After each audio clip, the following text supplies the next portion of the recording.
চরমনাই জামিয়া মুহতারাম রইস হযরত মাওলানা মুফতি সৈয়দ মোহাম্মদ রেজাউল করিম পীর সাহেব হুজুর চরমনাই।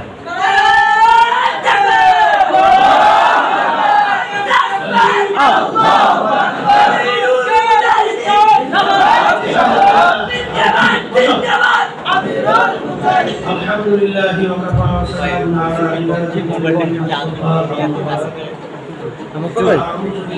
আলা আমার ক্যামেরা আসে উপরে উঠান, ভালো দেখাবে আপনারটা, উপরে উঠান। এই দেখেন মাঝখানে নিতে পারবেন। সবাই দুরূদ শরীফ পড়ি।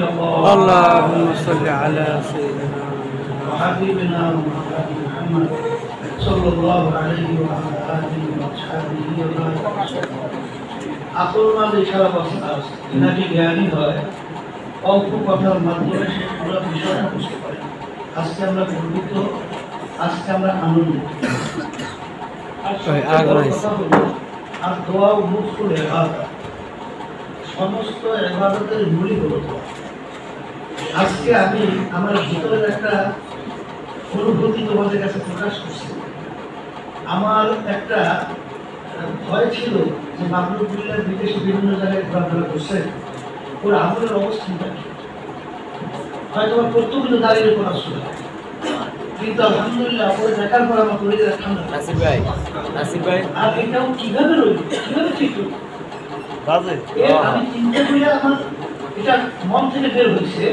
এর ভুল হলো আমাদের শায়েখ মুর্শিদ আব্বাদান রহমাতুল্লাহ আমাদের পাশে ঘুমায় আছে।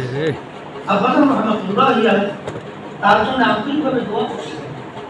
সেই দোয়ারই ফসল আজকে আমরা আমাদের সামনে ফুল হিসাবে আমরা তাকে দেখছি। বর্তমানে আমরা তো নাউজুবিল্লাহ মাফ করুন যে বিভিন্ন কাজে আধুনিকতার সাথে আমরা জড়ায়া আধুনিক হয়ে গেছি।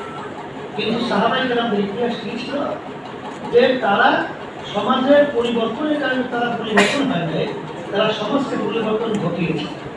আজকে আলহামদুলিল্লাহ আমার মাহমুদুল্লাহ সহ এদের মাধ্যমে সমাজ আল্লাহর পথে পরিবর্তন হবে। এই জন্য বিশেষ করে তোমাদের ব্যাপার হাদিসের ভিতরে আসছে, আল্লাহ রাসূল সাল্লাল্লাহু আলাইহি ওয়াসাল্লাম বলেছেন তোমাদের এত সম্মান আল্লাহ দান করছেন যে ফেরেশতারা পর্যন্ত তোমাদের পায়ের নিচে পাখা বিছায়া দেয়, এমনকি পানির ভিতরে মাছ পর্যন্ত তোমাদের জন্য দোয়া করে। তোমাদের কাছে আমরা দোয়া চাই, বিশেষ করে মাহমুদুল্লাহ সহ আমাদের সকল সন্তানদের জন্য, আমাদের ভাইদের সহ সবাই সন্তানদের জন্য, সবাই যেন আমরা এরকম দিনের পরে মজবুত হয়ে দক্ষ দক্ষতা অর্জন করে এরকম দেশ জাতি সমাজ ব্যক্তি পরিচালনা করার তৌফিক আল্লাহ দান করেন। আল্লাহুম্মা আমিন।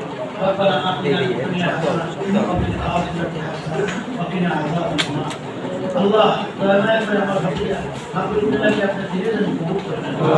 আল্লাহর খেদমতে জাতি দেশ পৃথিবী সর্বত্র আপনি কবুল করেন। আমাদের সকলের বাচ্চাদেরকে সন্তানদেরকে আল্লাহ আপনার দিনের খাতির হিসাবে কবুল করেন।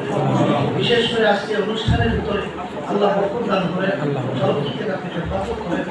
আল্লাহ সবাইকে সুখত করলাম, দয়া করে আপনি কবুল করে নেন। সাহিত্যের দরজা বেহেশতের ভিতরে বন্ধ করেন। আল্লাহ সমস্ত এবং যারা যারা কবর শুয়ে আছে তাদের কবর বেহেশতে বাগান মানে তারা বেহেশতে বন্ধ করে দেন। আমাদের আম্মা আব্বা দাদা দাদু নানা আত্মীয় স্বজন যারা কবর শুয়ে আছে তাদের কবর বেহেশতে বাগান বানিয়ে দেন। আল্লাহ অনেক মেহমান আসছেন, তাদের দিলের এক মাকসাদকে আপনি পুরো করে দিয়ে আমাদের সকলের দিলের মাকসাদ পুরো করে দিয়ে সুবহান রাব্বিকা রাব্বিল ইজ্জাতি আম্মা ইয়াসিফুন ওয়া সালামুন আলাল মুরসালিন আলহামদুলিল্লাহ।